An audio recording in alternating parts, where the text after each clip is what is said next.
Hi viewers, இன்னைக்கு நம்ம சேனல்ல குழம்பு சீரிஸ்ல முருங்கைக்காய் பொரி குழம்பு எப்படி பண்றதுன்னு பார்க்கலாம். பெரும்பாலும் கிராமத்துல செய்யக்கூடிய அந்த ரெசிபில பூண்டு, புளி, பருப்பு இந்த மூணும் இல்லாம செய்யக்கூடிய இந்த ரெசிபி ரொம்ப சுவையா இருக்கும். ஒரு வாட்டி கண்டிப்பா ட்ரை பண்ணி பாருங்க. இந்த ரெசிபி எங்க மாமியார் வீட்ல செய்யக்கூடிய ஸ்பெஷல் ரெசிபி. இந்த ரெசிபி லஞ்ச் பாக்ஸ்க்கும் ரொம்ப நல்லா இருக்கும். 30 நிமிஷத்தில் செய்யக்கூடிய அந்த ரெசிபி எப்படி செய்கிறதுன்னு பார்க்கலாம் வாங்க. முதல்ல ஒரு கடாயில் 30 ml போல் எண்ணெய் சேர்த்துக்கோங்க. அடுத்ததாக 1 ஸ்பூன் போல் கடுகு சேர்த்துக்கணும். கடுகு நல்லா பொரிஞ்சு வந்தக்கப்புறம் கொஞ்சமாக கருவேப்பிலை சேர்த்துக்கோங்க. அடுத்ததாக 2 பெரிய சைஸ் வெங்காயம் பொடிசாக கட் பண்ணிக்கிட்டது சேர்த்துக்கோங்க. வெங்காயம் நல்லா பொன்னிறமாக மாற வரைக்கும் வதக்கிக்கணும்.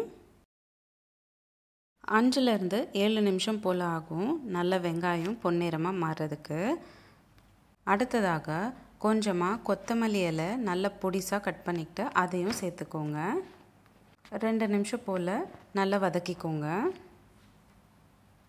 எல்லாமே நல்லா வதங்கினக்கப்புறம் 2 பெரிய சைஸ் தக்காளி பொடிசாக கட் பண்ணிக்கிட்டது சேர்த்துக்கணும்.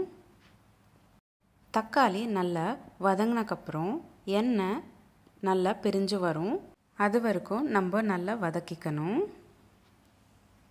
ஒரு 5 நிமிஷம் போல் ஆகும் தக்காளியும் நல்லா வதங்குறதுக்கு. அடுத்ததாக நம்ம முருங்கைக்காய் உங்களுக்கு எந்த மாதிரி சைஸில் வேணுமோ அந்த மாதிரி கட் பண்ணிக்கோங்க. நான் இன்றைக்கி ஒரு 8 முருங்கைக்காய் கட் பண்ணிக்கிட்டு சேர்த்துக்கிறேன். ஒரு 2 நிமிஷம் போல் நல்லா வதக்கிக்கோங்க. அடுத்ததாக 3 ஸ்பூன் அளவுக்கு சாம்பார் தூள் சேர்த்துக்கணும். அதாவது 15 கிராம் போல் சாம்பார் தூள் சேர்த்துக்கணும். கூடவே 1 ஸ்பூன் அளவுக்கு உப்பு சேர்த்துக்கோங்க. நல்லா ஒரு வாட்டி கலந்து விடுங்க. இப்போது அடுத்ததாக 5 டம்ளர் போல் தண்ணி சேர்த்துக்கோங்க. அதாவது 1.25 லிட்டர் தண்ணி சேர்த்துக்கலாம். நான் இப்போது உங்களுக்கு செஞ்சு காட்டுற அளவு ஒரு 4 பேர் அளவுக்கு சாப்பிட முடியும். நம்ம தண்ணி சேர்த்தக்கப்புறம் கொஞ்சம் குழம்பு நல்லா தண்ணியாக தான் இருக்கும். ஆனால் முருங்கைக்காய் நல்லா வெந்தக்கப்புறம் கொஞ்சமாக திக் கன்சிஸ்டன்சிக்கு மாறும். 10 நிமிஷம் போல் மூடி போட்டு வேக வச்சுக்கோங்க. முருங்கைக்காய் நல்லா வெந்தக்கப்புறம் இந்த மாதிரி தான் இருக்கும். ஒரு வாட்டி நல்லா கலந்து விடுங்க. இப்போ பார்த்தீங்கன்னா குழம்பு கூட கொஞ்சம் திக்காக மாறி இருக்கு. இந்த ஸ்டேஜில் ஸ்டவ் ஆஃப் பண்ணிக்கிட்டு சர்விங் பவுலுக்கு ட்ரான்ஸ்ஃபர் பண்ணிக்கோங்க. அவ்வளோதான், 30 நிமிஷத்தில் ஒரு வில்லேஜ் ஸ்டைல் ரெசிபி முருங்கைக்காய் பொரிக்குழம்பு ரெடி ஆயிடுச்சு.